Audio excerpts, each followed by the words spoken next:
Okay, so we're back with Umineko, and we're just gonna load our save, pick right back up where we left off.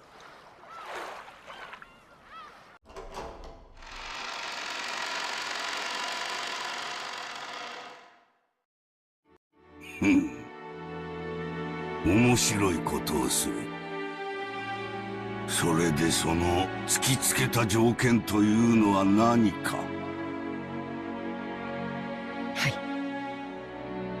クラウス様は黄金の発見を問わずに、その分け前としてエヴァ様、ルドルフ様、ローザ様に計75億円を支払うこと。ただしその1割を3月までに支払うこと。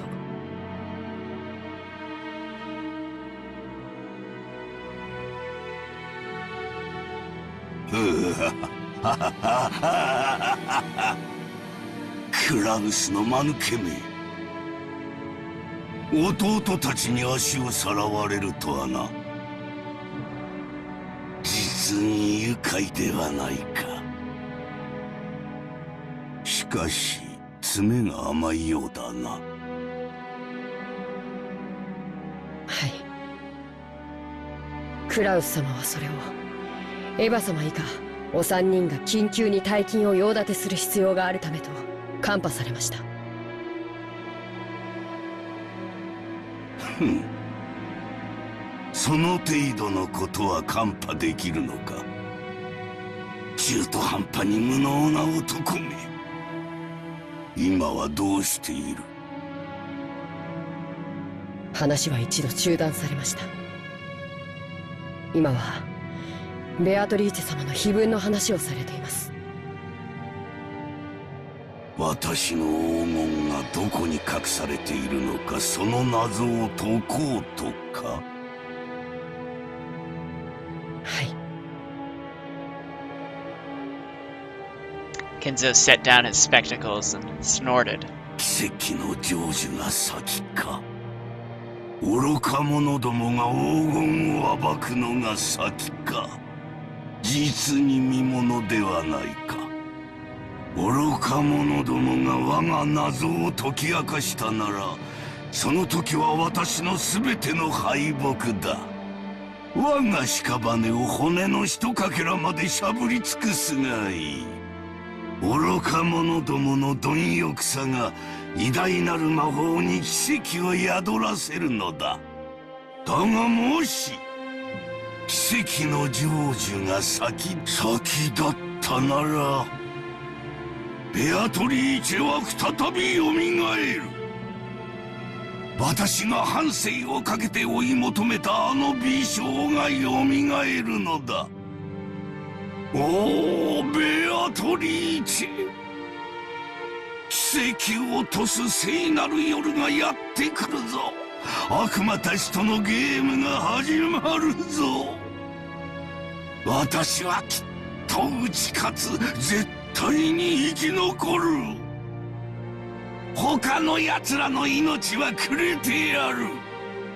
富も名誉も財産も黄金も何もいらぬ。ただお前の微笑みがもう一度見たいだけなのだ。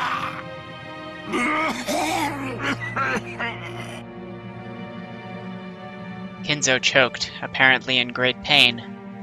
Kanon got closer and tried to pat his master's back, but Kenzo motioned for him to stop. なぜ私が黄金の隠し場所をわざわざ人目に触れるように晒したかわかるか？いえ。魔法の力はリスクで決まるからだ。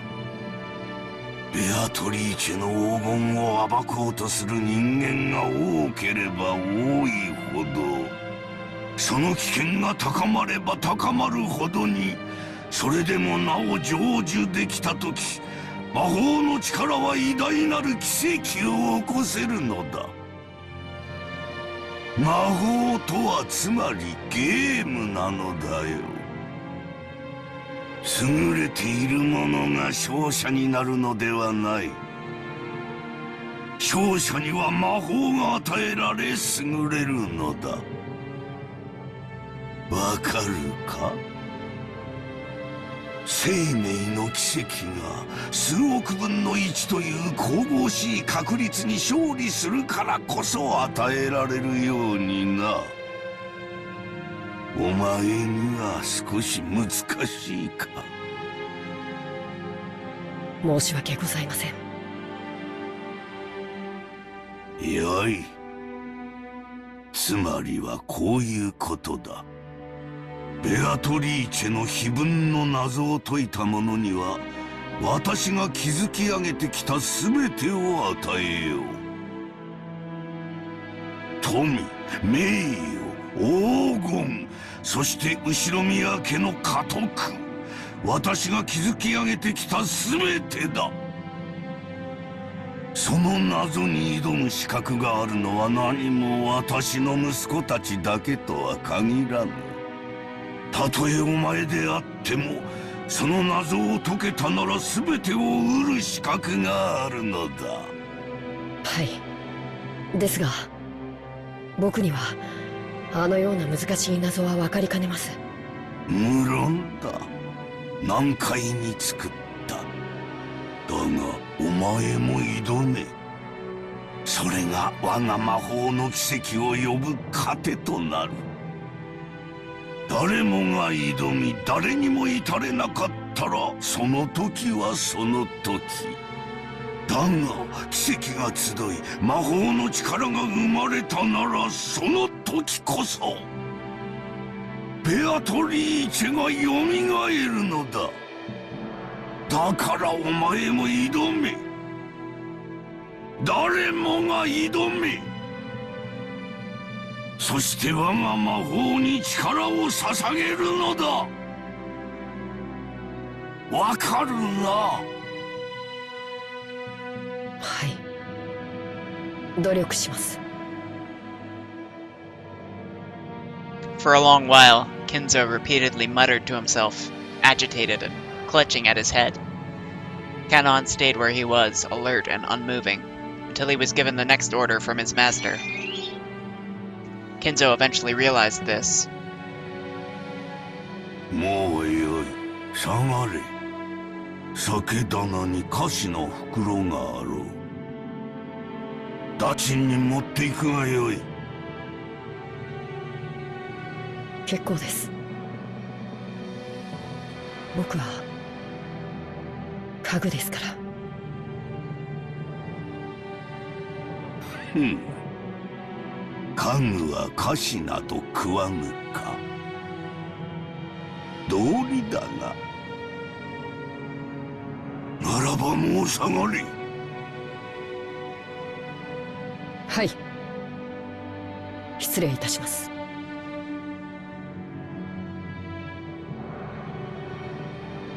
Kanon bowed and left the study. As the door closed, a heavy locking noise sounded out.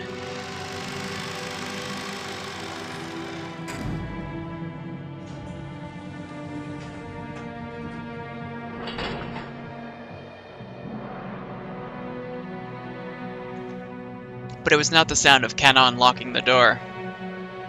It was the door locking automatically. No one could enter without Kinzo's permission, and once they left, they could not enter again. It was a mechanism that Kinzo, unable to trust his blood relatives, had created to seal himself up in his own study and isolate himself from the outside world. He was already unable to trust anyone excepting not the children who shared his blood, not those servants who called themselves furniture.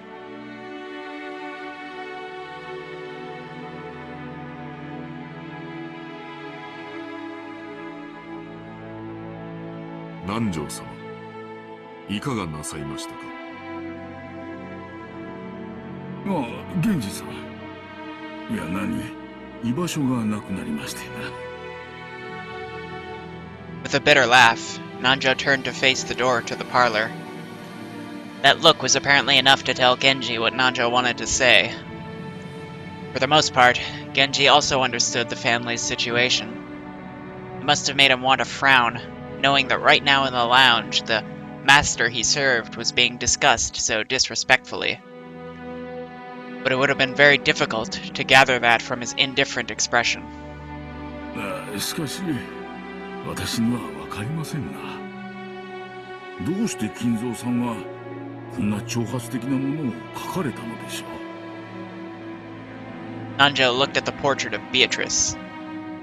No, he actually directed his gaze beneath the portrait, at the plate with the epitaph.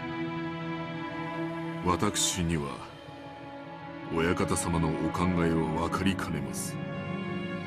深いお考えがあってのこととお察しします。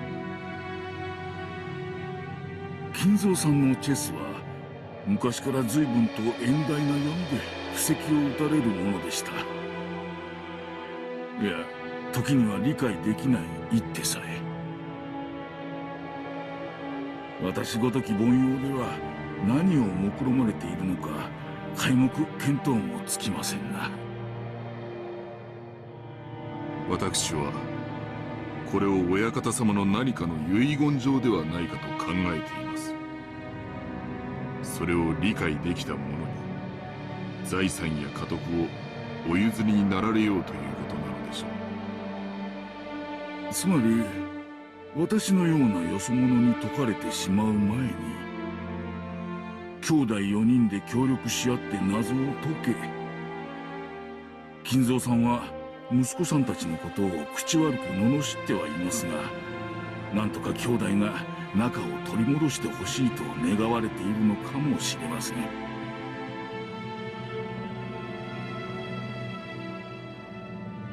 It certainly would be heartwarming if, as Nanjo suggested, this epitaph had been made to repair the siblings' relationship. However, both Nanjo and Genji knew that nothing could be more impossible than this. They'd known Kinzo longer than anyone, and Kinzo trusted them more than his own relatives. But even they could not guess at his true motives. 親方様は一族のものでなくとも謎に挑む資格があると常々おっしゃっています。南條先生はいかがですか。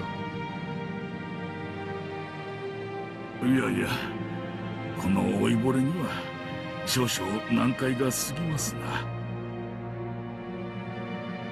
実は以前この碑文を手帳に記しましてな、夜な夜な寝る前に挑んでみたのですが実に難しい。お迎えが来るまでの間ゆっくり楽しむことができそうです。源氏さんこそいかがですか。私めは親方様にお仕えする家具に過ぎません。黄金も財産も私には不要なもの。やれやれ、本当に謙虚な方です。だからこそ金蔵さんもあなたには心を許されるのでしょう。ならば光栄なことです。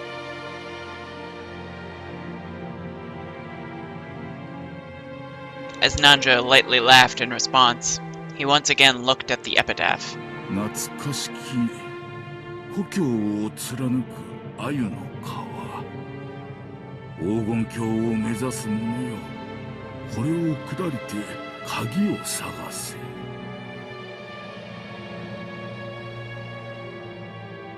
The epitaph on the portrait called my beloved witch Beatrice goes as follows. Behold the sweet fish river running through my beloved hometown. You who seek the golden land, follow its path downstream in search of the key. As you travel down it, you will see a village. In that village, look for the shore the two will tell you of. There sleeps the key to the golden land. The one who obtains the key must then travel to the golden land in accordance with these rules. On the first twilight, offer the 6 chosen by the key as sacrifices. On the second twilight, those who remain shall tear apart the 2 who are close. On the third twilight, those who remain shall praise my noble name.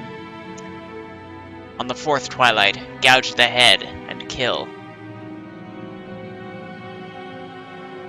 Okay, I just want to go over these a bit. Well, let's keep going anyway.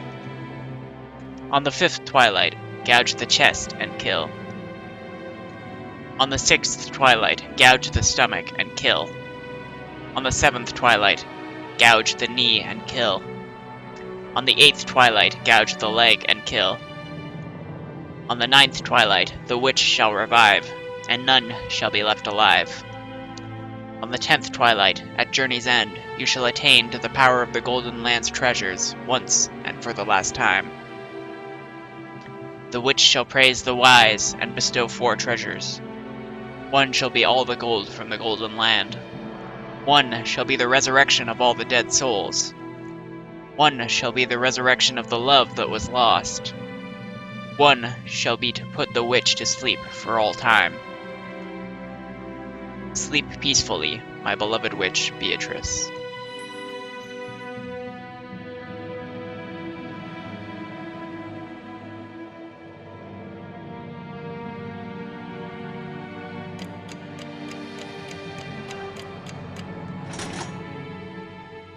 Okay, I want to kind of go over those because I think I have some theories about that.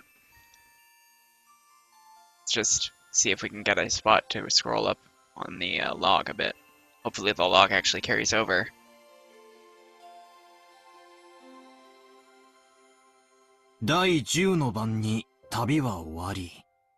Okay, so the Sweetfish River running through my beloved hometown. I'm gonna guess that refers to the island, and that's actually like a physical river, maybe, that they have to follow in search of the key. But that, I'm not sure. I'm not sure what they mean by a village. But the most interesting part of this is, on the first twilight, offer the 6 chosen by the key as sacrifices. I have a feeling someone is going to take that very literally, and maybe 6 people are gonna die, like on the first night. And then the second murder is gonna be something where somebody who's close to someone else dies. Then the third will be like,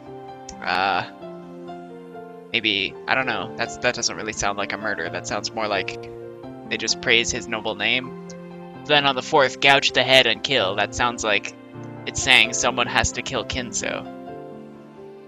And then maybe the other 4, maybe the siblings? I don't know. It's very interesting.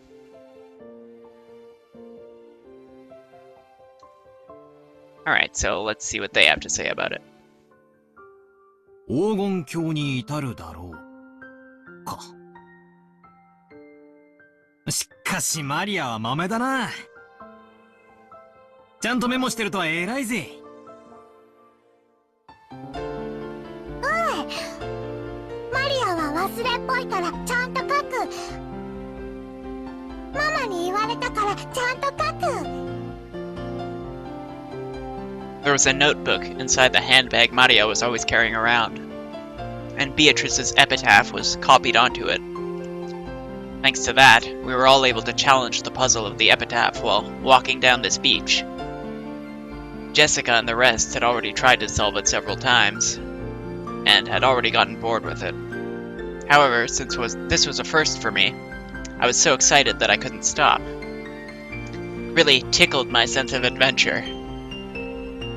まず1行目。懐かしき故郷を貫く鮎の川か。じいさまの故郷ってどこだっけ？戦前の後宮家は小田原のあたりに屋敷を構えてたって聞いたぜ。で、となりゃ小田原に流れてる鮎の泳ぐ川に関心がいくわけだろ？まずはその川が起点になるからな。んで、黄金鏡を目指す者はそいつを下って鍵を探せとあるわけだ。小田原にある川ってなんだ？鮎が泳ぐ川だぜ。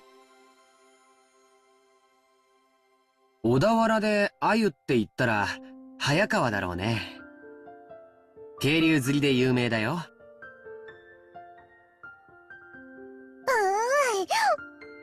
リア魚嫌い。マリアももう少し大きくなったらわかるぜ。鮎の塩焼きをベロベロベロってな。うまいぜ。さっき飯食ったばっかりだってのに、もう腹が減ってきちまうぜ。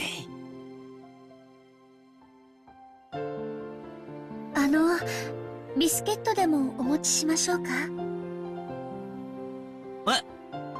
ああ、悪い悪い。そんなつもりで言ったんじゃないぜ。気にすんな。Shannon-chan was faithfully keeping us company, since she didn't have any afternoon chores for a while. I would have thought that since she's a servant, accompanying us would force her to take care of us and tire her out, but that didn't seem to be the case for her. On the contrary, she seemed to enjoy joining in on a conversation with people close to her age. When I asked, I heard that she was the sort of worker whose room and board were supplied by her employer. So normally the only person close to her in age was Jessica. Yeah, I can imagine how that might be pretty dull. さて、小田原で愛の川って言えば早川だってことは分かった。となりゃ下るしかねえよな。早川を下ると何があるんだろうな。下流に出て海に出ると思います。そうさ、河口部に出る。そして碑文の3行目には川を下ればやがて里ありとあるな。ちなみにそういう河口部は大抵大昔から輸送の要衝になってて、ここが次のチェックポイントだな。なかなかいい筋だね。バトラ君の想像通り、そこは大昔にとても栄えたことだよ。小田原城があるところだね。修学旅行で小田原城に行った気がします。素敵なお城でしたよ。ああ、私も小田原城だったぜ。洋館に住んでてなんだが、やっぱり日本人は和風の方が落ち着くよな。マリア、お城退屈。Says the girl with the literal crown on her head. 遊園地がいい。そうかそうか。よしよし。黄金を見つけたら、このバトラ様が気前よく遊園地を一日借り切って遊ばせてやるぜ。しかし小田原城とはな。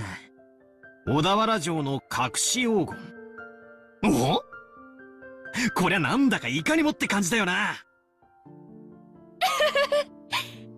あ、2年前の私たちもそこまでは行き着いたぜ。小田原で鮎の泳ぐ川を下った里。そこが多分小田原城あたりだろうってところまでは私たちも行き着いたさ。I'm still thinking the hometown doesn't refer to Odawara. I'm thinking he thinks of like this island as his hometown. 問題は次の行だろ。さて、バトラの鎮水理はどこまで行けるか見ものだぜ。Jessica grinned broadly. She seemed to be implying that she would have solved the puzzle long ago if it was that easy.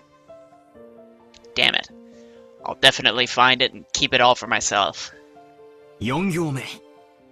その里にて二人が口にし岸を探れ。二人ってのが何のことかわからねえが、とにかく、で岸ってなんだよ。岸って名前がつく地名でもあるのかな。曽我岸という地名が小田原にあるんだそうですよ。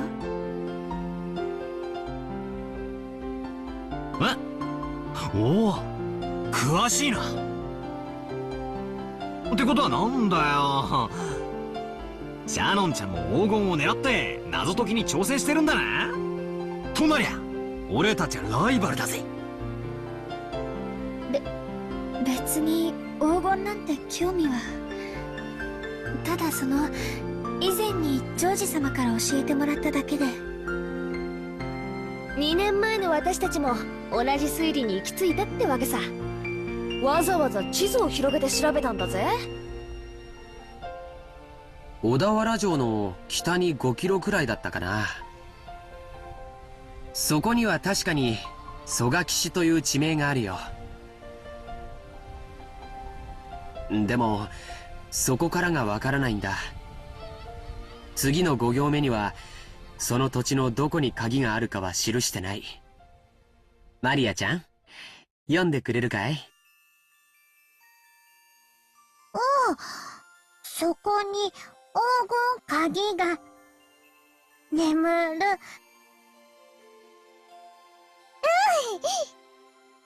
読めた。蘇我騎士ったって広いだろうし、かつてそこに後宮家の家があったわけでもない。その広大な土地のどこかに鍵が隠されててノーヒントってんじゃ、こいつはお手上げってわけだぜ。確かにな。鍵が手に入らないことにはその先の行に進めないぜ。ジョージ兄貴、蘇我騎士ってのはどんなとこなんだ？さあね、行ったことはないからわからないけど、地図によると山の中みたいだよ。確か浅間山の山麓みたいだったね。なんだかパッとしねえな。宝のありかを隠した謎ってのはもっとぴったりとハマるもんじゃねえのかよ。どうも蘇我騎士ってのがそもそも間違いって気がするぜ。私は蘇我騎士を疑ってるぜ。私たちが知らないだけで、例えばじいさまの子供時代を過ごした家とかがあるかもしれないだろ。1行目に懐かしき故郷をって行があるくらいだもんな。シャノンはじいさまによく酒とか継がされてたろ？昔話とか聞かされたことないのか？親方様は昔の話はほとんどされません。ただ、後宮家が滅びかけた関東大震災について、関東地方よりずっと遠方にお住まいだったかもしれません。後宮本家は小田原に住んでたかもしれないけど、分家はその限りじゃなかったろうね。おじいさまはよく自分のことを分家も分家、跡継ぎに最も縁遠かったと言われるくらいだからね。ってことはつまり懐かしき故郷ってのがすでに小田原じゃない可能性もあるってことだな。じいさまの故郷なんて聞いたこともないぜ。聞いても素直に教えちゃくれねえだろうしよ。懐かしき故郷というのが後宮家のルーツを指さないのであれば、小田原説は初めから間違ってることになっちゃうね。もちろん蘇我騎士の疑いが晴れたわけじゃないけれども、例えば幼少の頃を小田原で過ごし、その後遠方へ引っ越した可能性もあるだろうし。おお。おお。Maria had been completely left out of the conversation, and she now sat puffing out her cheeks in boredom. つまりだな。黄金すごろくの最初のスタート地点が決まらないことには何も始まらないってことだぜ。いや待てよ。最初の5行で見つかるのは鍵だろ？鍵なんてなくても扉はぶち壊して入ることだってできるはずだぜ。とりあえず最初の5行をすっ飛ばしてその先の推理に入ってもいいんじゃねえか？その発想はなかったぜ。まあいいや、どうせ暇つぶしなんだ。続きを聞かせろよ、バトラの推理。でもその先からは急に物騒になるんですよね。Shannon-chan frowned slightly, after looking back at Maria's notebook to recall what was written there. Yeah, I was forced to agree. 第一の番に鍵の選びし6人を生贄に捧げようか。いきなり物騒になるな。第二の番には寄り添う2人を引き裂けときたもんだ。恋仲を破談させるのか。I'm wondering, could that refer to maybe like George and Shannon? I don't know, because they're the only kind of romantic relationship that we're aware of so far, unless you count like the husbands and wives. But even them, like honestly, the closest ones I've seen seem to be Ava and Hideyoshi. Honestly, like I can't think of anybody else who really seems that close, and even them, they don't really seem that close. They're more of like business partners than anything. But anyway. 文字通り引き裂くという意味なのか。わかりかねるけど、どっちにせよ気持ちの悪い話だぜ。その第2の番の解釈を別にしても、第1の番に6人、第4の番から第8の番までで5人。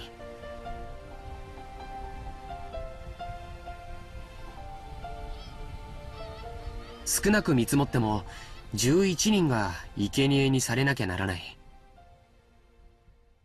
おお、ベアトリーチェが蘇るための生贄。なるほど。魔女復活のための生贄か。そういう解釈にもなるな。その結果、第9の番に魔女が蘇って、最後は極めつけだな。第9の番に魔女は蘇り、誰も生き残れはしない。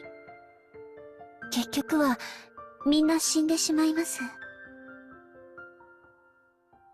それでようやく次の第10の番にゴールってことになってんな。みんな死んじまうのに黄金鏡へ至るだろうって言われても困ったもんだぜ。鍵を手に旅に出た当人も生き残れないに含めるのかどうかは解釈の分かれるところだね。しかしよ、最後のところには面白いことが書いてあるぜ。ゴールした後、魔女からもらえる4つの宝の行だよ。1つは全ての黄金。問題は次だ。全ての死者の魂を蘇らせるとあるぜ。みんな死んじまったっていうのとかけてるような気がしねえか。それを言われれば、次の失った愛すらも蘇らせるという部分は、第2の番の寄り添いし2人を引き裂けにかけているようにも見えますね。そうだね。そして4つ目も第9の番にかけてある。第9の番に蘇った魔女を4つ目の宝が再び眠りにつかせている。好意的に解釈すりゃ、死んだり別れさせたりと忙しいが、最後には全部チャラになるわけだな。目覚めた魔女も再び眠るし、手元にはたっぷりの黄金だけが残るって寸法だぜ。So, this seems like a really dangerous thing for people to believe. I don't know. Might just be me. 死んだり蘇らせたり、別れさせたりくっつかせたりと、魔女様はお忙しいこったね。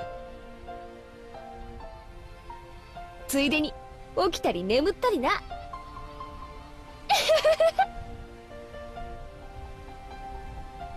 やれやれ。せっかくの隠し黄金の話も魔女の話が絡んじまうと急にうさんくさくなっちまうぜ。違いないな。I laughed along with Jessica. After all, the idea of a witch was just too ridiculous. Of course, once we started laughing like that, Maria, who believed in the witch, got angry. 魔女はすごい。魔法で何でもできる。殺すことも、生き返らせることも、愛を与えることも、奪うことも。空も飛べるし、姿を透明にできるし、黄金もパンも生み出せる。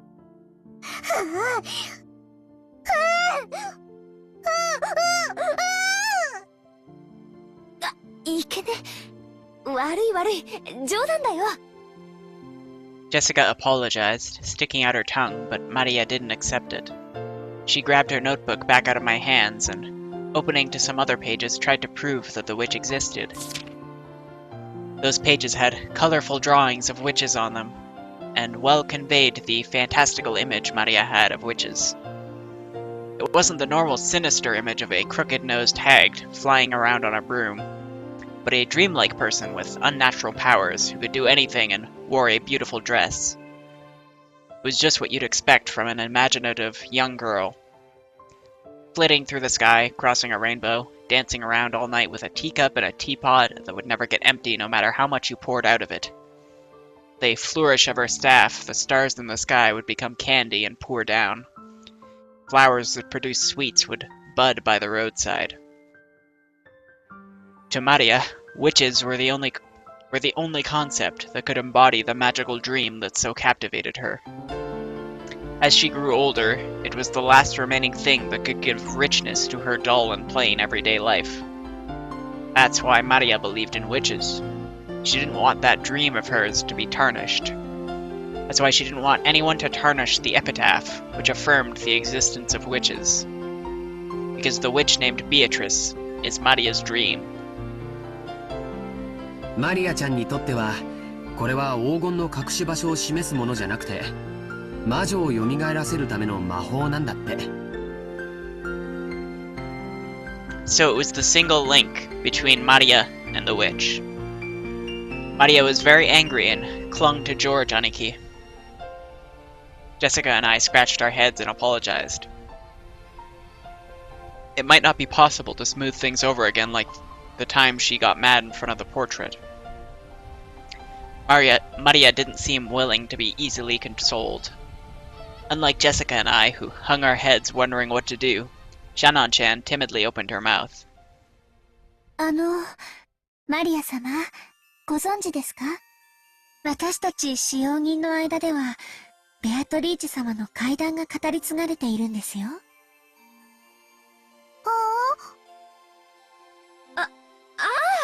そうだったっけ？シャドン、聞かせてやれよ。私は知らないんだけど、使用人の間じゃかなり有名な話らしいぜ。何の話だ？怪談？うん。僕たちが生まれる前からある話らしいね。母さんにも話を聞かされたことがあるよ。はい。この島にお屋敷が建てられてからずっと語り継がれている話です。当時の使用人たちは、お屋敷には昼と夜で違う主がいると囁き合っていたそうです。The tale that Shannon told was like a typical campfire ghost story. If there was a forest with a witch living inside it, then of course the witch would come pay the mansion a visit from time to time. At some point, this ghost story naturally sprouted up between the servants. ちゃんと閉めたはずの窓や扉や鍵がもう一度見回りに来たら開いていたとか、消したはずの明かりがついていたり、つけたはずの明かりが消えていたり、置いたはずのものがなくなっていたり、置いた覚えのないものが置かれていたり、そういうことがあるたびに古い使用人たちは魔女が姿を消してお屋敷を訪れ、いたずらをしていったのだろうと囁き合ったそうです。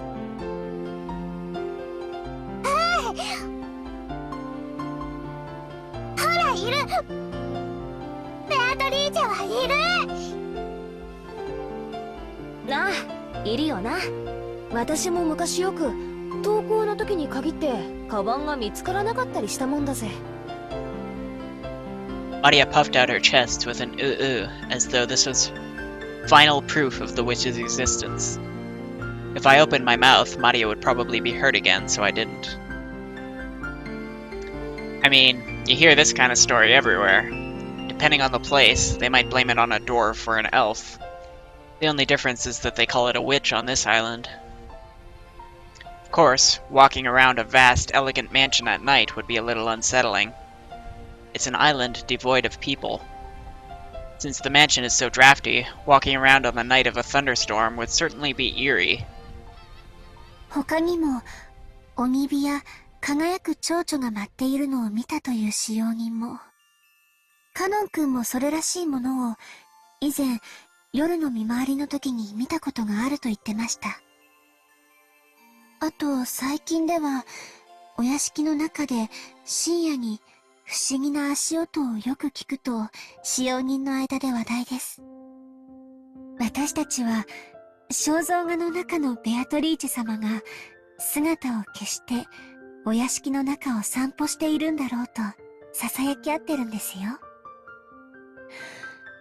ずいぶん前ですが、私もそうかもしれない足音を夜の見回りの時に聞いたことがあります。ひゅー、そりゃ怖えな。怯えることはないんですよ。ベアトリーチェ様は親方様とは異なるもう一人のお屋敷の主です。だから変に怯えたりしないで敬意を持っていれば決して悪いことはしないのだそうです。ただし敬意を持たないと恐ろしいんだったね。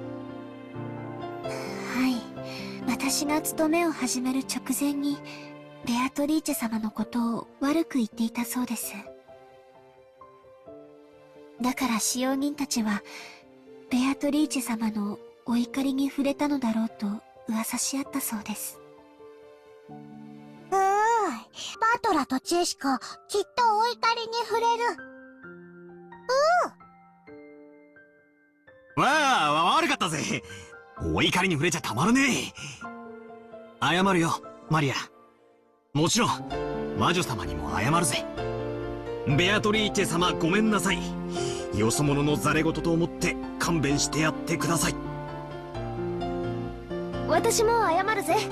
ベアトリーチェ様、ごめん。これで魔女様、私たちを許してくれるかな。わかんない。魔女は気まぐれだから許してくれるときは許してくれるし、許さないときは許さない。それは困ったね。マリアちゃん、バトラ君とジェシカちゃんがベアトリーチェ様のお怒りに触れないようにするいいおまじないとかないかな。何か魔除けとかさ。By relying on Maria, who was proud of knowing the most about witches, George was trying to revive her self-esteem. Once again, I've got to admire his ability to calm kids down.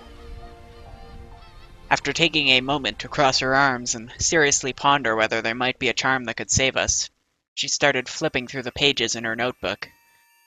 I thought it was just a scribbled diary, but there also seemed to be quite a few pages that looked like they come from a book on black magic. Maria solemnly considered a group of these pages, which contained things that looked like magic circles. Apparently, Grandfather wasn't the only one with a black magic hobby. When Maria finally found what she was looking for, she snapped the notebook shut and threw it into her handbag. She then began fishing through that bag's contents. There seemed to be various jumbled up things in there. After a while, she took out various pieces of junk, although they were probably important magical items to Maria, and repeatedly threw them back in, saying they were wrong. It was all a little humorous, just like when Doraemon took out the wrong tool. Finally, she seemed to discover what she was looking for. With a face that was unimaginably cheery when compared to the intense expression she had worn until now, she held those out to Jessica and me.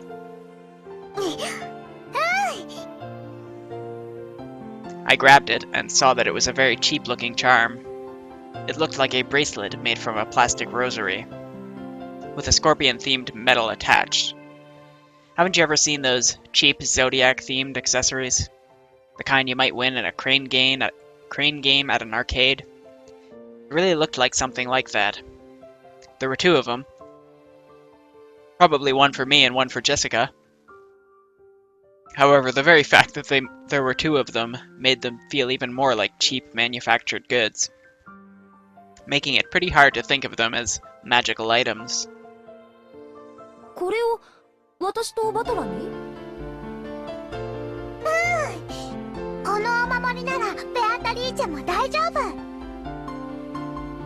サソリは魔除けの力があるから。そうなのか？サソリにそんな力がねえ。バトラが信じない。I'd said too much and angered Maria again. Maria took out her notebook again, pointing out various pages as she went on and on about how the scorpion had such incredible holy power that it had been used in magic-repelling magic circles since ancient times. あ、他の使用人の子から聞いたことがあります。サソリって魔術では魔除けのシンボルとして描かれることもあるんだとか。へえ、そうなのか。This is just my theory, like I'm just basing this off nothing, but I have a feeling that these charms are not going to work at all. But maybe like sometime in the future, there's actually going to be a real scorpion. Maybe they'll be like in the forest or something. There'll be a real scorpion that actually saves them from something. I have a feeling that's something they would do. Like this is like foreshadowing or something.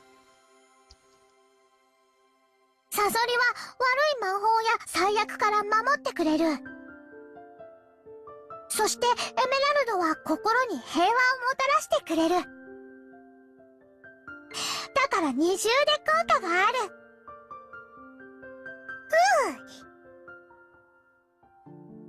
ほんとだ。サソリがエメラルドを抱いて守ってるね。なるほど。これはご利益がありそうだよ。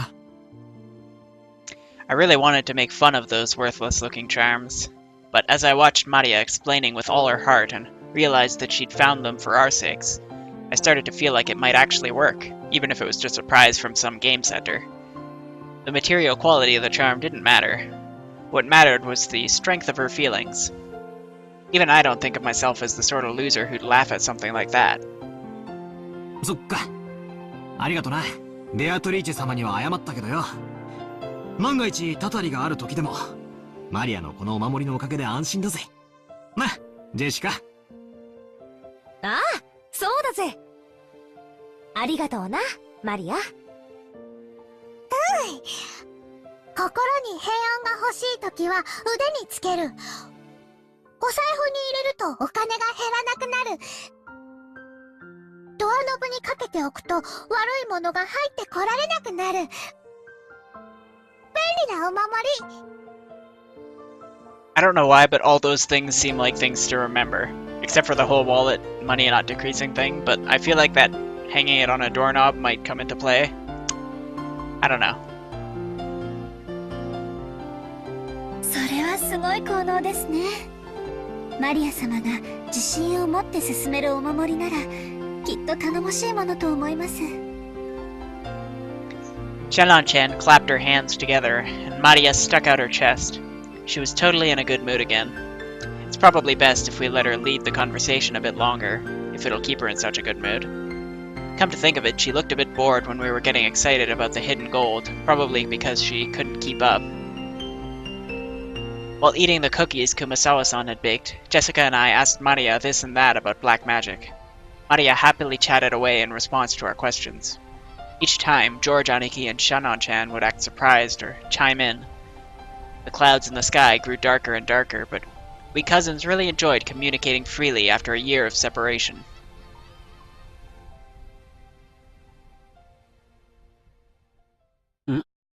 今、額にポタって来なかったかい？どうだろうな。As George Aniki rubbed his forehead, he looked up at the sky. Considering the color of the sky and the dampness of the air, it wouldn't have been odd for a raindrop to hit him. The wind also seemed to have grown a bit stronger. ほう、マリアポタッと来ない。マリアだけ来ない。ほう。安心しろ。俺にも来ねえぜ。それに今夜になれば、誰にも等しく大雨が降るだろうよ。そうだね。そろそろ引き上げた方がいいかな。Shannon-chan looked down at her watch.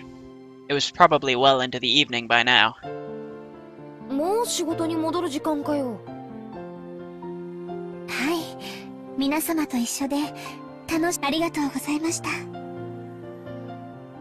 熊沢さんにクッキーをごちそうさまって伝えてね。さあみんな、片付けを手伝おう。Shannon-chan declined our help, saying that this was a servant's job. But picking up a dropped fork before the waitress has to is like my purpose in life. We folded up the blanket, gathered up the trash, and helped clean everything up. ゴミが逃げる。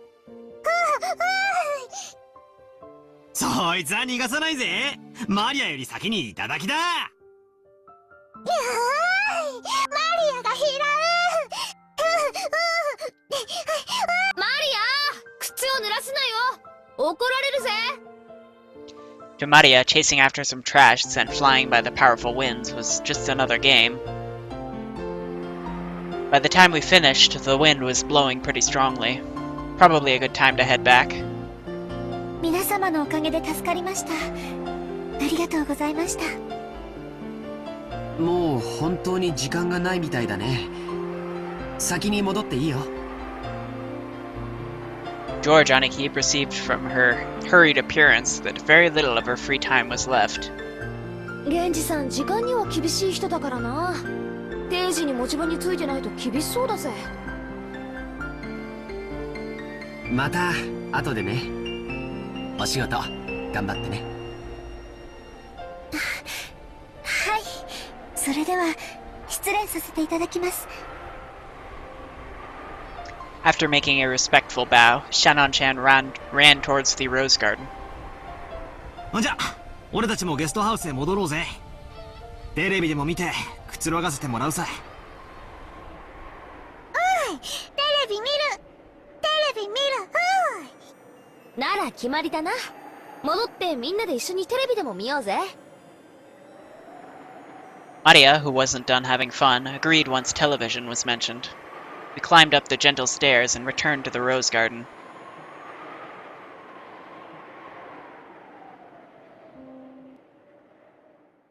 The wind had grown very strong, and roses shook throughout the garden like ripples on the water. This might be our last chance to see these beautiful roses. I'll bet tonight's typhoon ruins them. バラ、今夜の風でやられちまうかもしれないな。そうだな。バラたちもラッキーだったと思うぜ。台風の前にバトラたちを歓迎できたんだからよ。花はいつか必ず散る。でもだからこそ咲き誇る今をめでることができるんじゃないかな。そうだな。マリアもよく目に焼き付けとけ。今この瞬間が今年で一番のバラなんだぜ。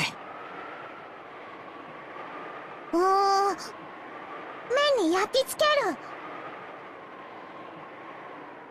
Right then, Maria suddenly clapped her hands. It looked like she'd remembered something. マリアのバラ、台風で飛ばされちゃう。ああ、ジョージの兄貴に目印のリボンをつけてもらった。あの元気のないバラか？ Maria apparently remembered where the rose was. She ran at full speed. The rest of us followed her.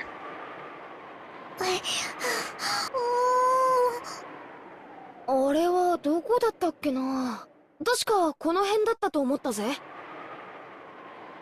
We searched everywhere around that area, but it was only a single flower among the roses after all. You know, I had this thought earlier that maybe the rose that Goda grabbed for the food that he prepared was the one that was Maria's, just because he seems like kind of spiteful like that. Even though we knew it was somewhere close by, we weren't able to find it. The winds making up the typhoon's front line made roses throughout the garden undulate. It was almost like it was teasing us by making the location of Maria's rose impossible to find. ここじゃなかったかな。少し手分けをして探してみようか。そうだな。人海戦術で行こうぜ。なんだよマリア。As we made to split up and search, Maria tugged on my jacket with an unhappy face. You could tell that she didn't want us to leave that spot. なんだよ、どうした？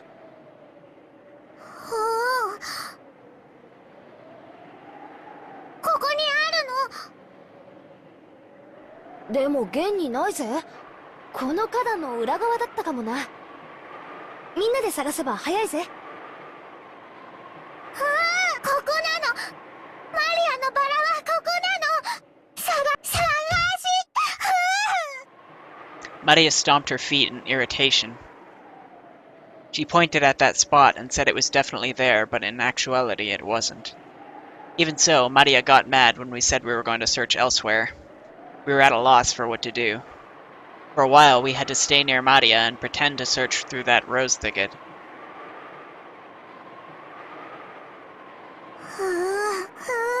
ない。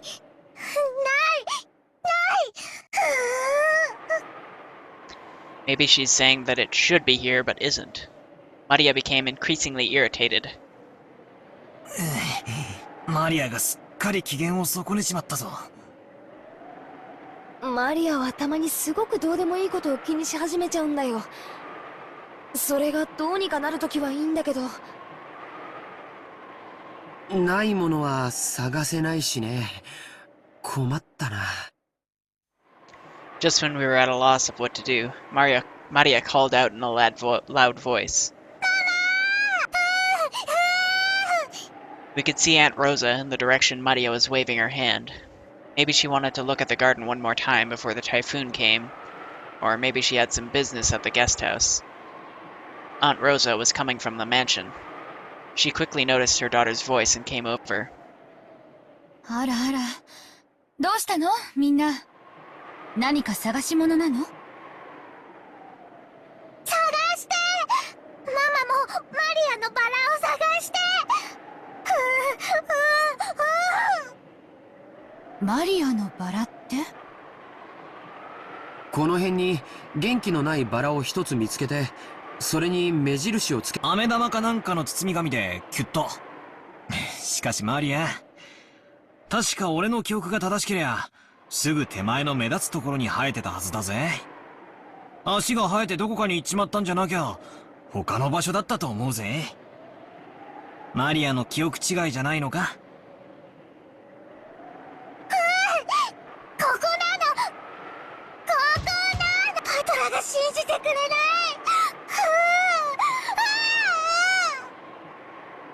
その言うのをやめなさいって何度言ったらわかるの？ママも探してあげるから静かにしなさい。I'd never seen Aunt Rosa be anything other than kind and gentle, so her anger surprised me a bit. Aunt Rosa began searching as well, so we went along with her for the time being. She's clearly still stressed from that meeting earlier. But we were already more than sure that it wasn't around here, so it didn't take long for Aunt Rosa to realize that too. ここにはそのバラはないわよ。他の場所の間違いじゃない。これだけたくさんのバラがあるんだから。違う。ここにあるの。ママも信じてくれない。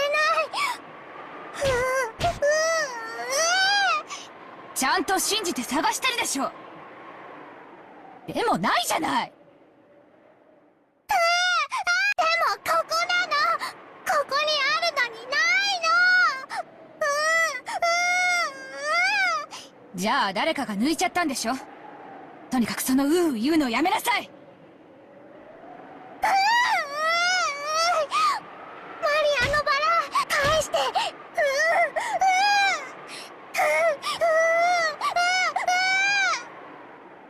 そんなの知らないわよ。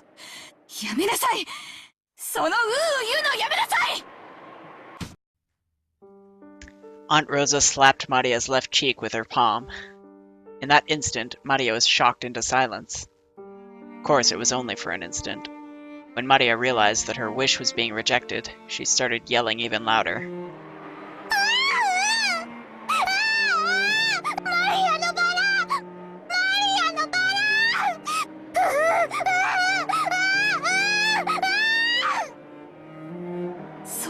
な口癖をやめなさいって言ってるでしょ。だからクラスの子たちにもバカにされるんでしょうが、いい加減にしなさい。 Once again, her palm slapped Maria's cheek. This time she didn't go silent. She choked as she started crying and began to bawl in an increasingly loud voice. Aunt Rosa was clearly irritated and lifted her hand once more to try and shut her daughter up. ローザおばさん。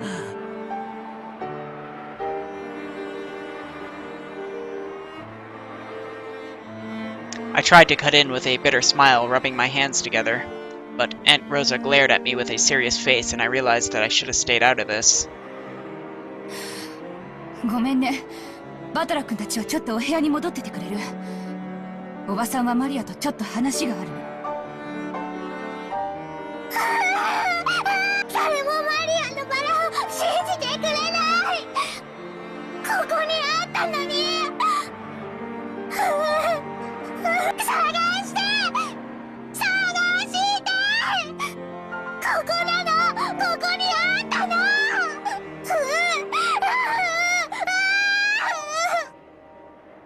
でもないじゃない。なら他の場所の勘違いでしょ。ここ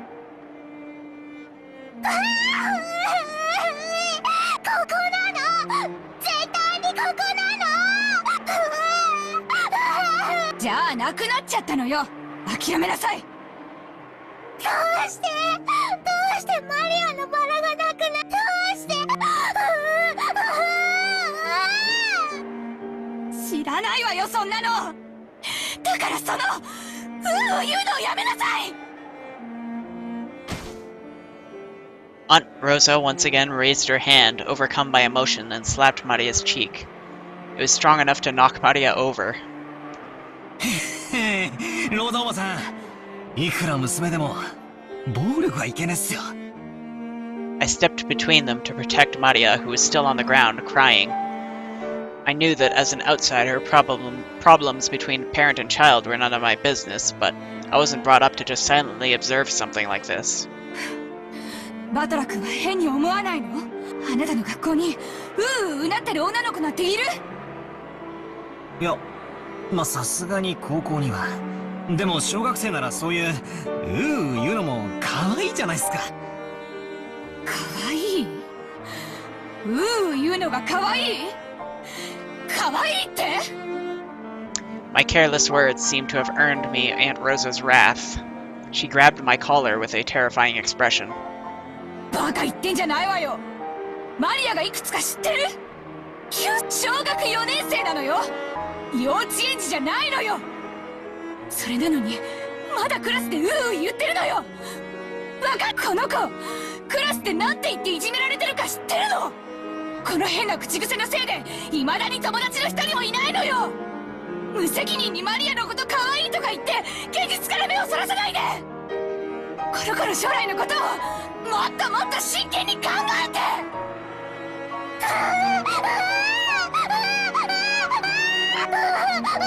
だからやめろって言ってんでしょ。 Aunt Rosa struck Maria's quivering head, from which an increasingly unhappy voice was rising. I feel like right now we're kind of seeing the worst of Rosa. Like, after that whole ordeal, she's probably in a really, really, really bad mood, so I don't know if it's necessarily fair to judge her based on this, but it's not looking very pretty right now. I tried to stop it, but Aunt Rosa pushed me away. My back hit George Aniki. 昔はローザおばさんもマリアちゃんの幼児言葉の一つだくらいにしか思わなかったんだけど、小学校の中学年になっても治らないのを最近はだいぶ気にしてて。別にどういう言葉遣いをしようと関係ねえだろ。そのまま社会人にはなれないよ。だから見ていて気持ちのいい光景ではないけれど、これはおばさんたち親子の問題なんだよ。まあ、私もこの言葉遣いのせいでよくお袋に怒られるけどよ。When they put it that way, maybe even a scene as painful as this isn't something an outsider like me should butt in on. I guess it's also worth mentioning this takes place in like the 80s, so back when physical punishment was a bit more common, I guess. Like, this would not fly these days, but I guess in the time that this takes place in, it's a little bit more iffy, a little bit less cut and dry, I guess. バトラ君だって小さい頃悪い癖が治らなくて怒られたことがあったんじゃないかい？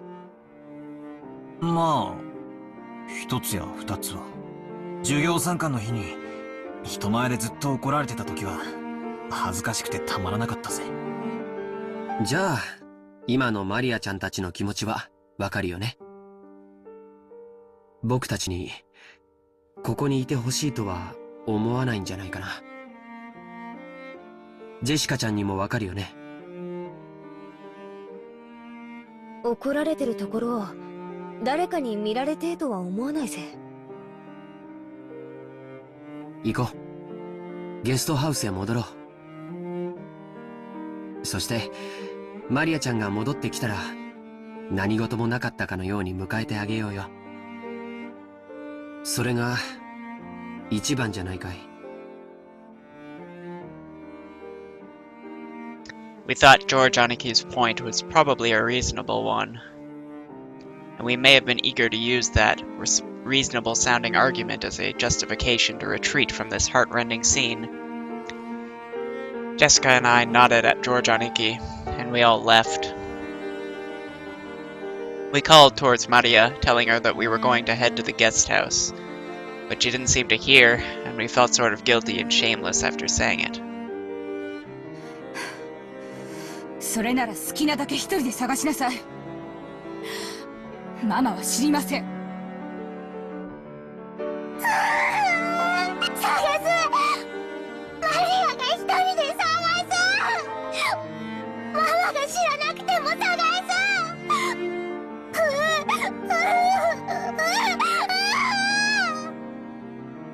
勝手にしなさい。After blasting her with those last few words, Rosa spun on her heels and quickly returned to the mansion. Maria probably viewed that as a cold gesture, meant to injure. But that wasn't Rosa's intention. It was because the hand with which she had so emotionally struck Maria's cheek was still numb. It was because, if she stayed there screaming, she might again be taken over by her emotions and continue slapping her daughter's cheek over and over. After Rosa left, Maria was left alone in the rose garden. The wind began to blow stronger and stronger, and every once in a while a raindrop would fall on her forehead. However, Maria couldn't leave that place.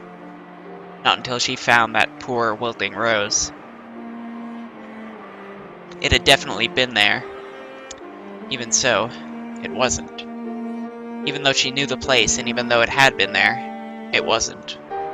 Maria bitterly stared at the place it was supposed to be and thought frantically, maybe the angle I'm looking from is wrong. Maybe the height I'm looking from is wrong. While gazing at a single point, Maria repeatedly stood up, changed her position, and continued to stare. The wind was getting stronger and stronger. But Maria kept on looking for that rose in front of the flower bed.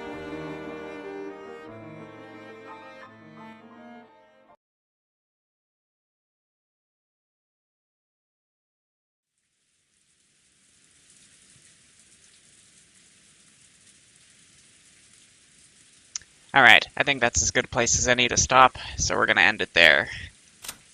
Also, I should point out, you know, I can kinda empathize with Maria. Like, I'm pretty sure there was at least 1 or 2 moments when I was a kid where, I mean, taking aside the whole slapping thing, which wasn't really a thing in my generation, but the, like, searching for something that you know is there, and then just not really having the, I guess, spatial sense to be able to put together that it's not there. I don't know. That kind of resonates with me a bit when I was like really young. But anyway, until next time, take care, and I'll see you then. Also, if you're wondering why there was a save there, it's because I got interrupted in the middle of this recording, but that's fine. So, see you next time, And that'll be all for this time.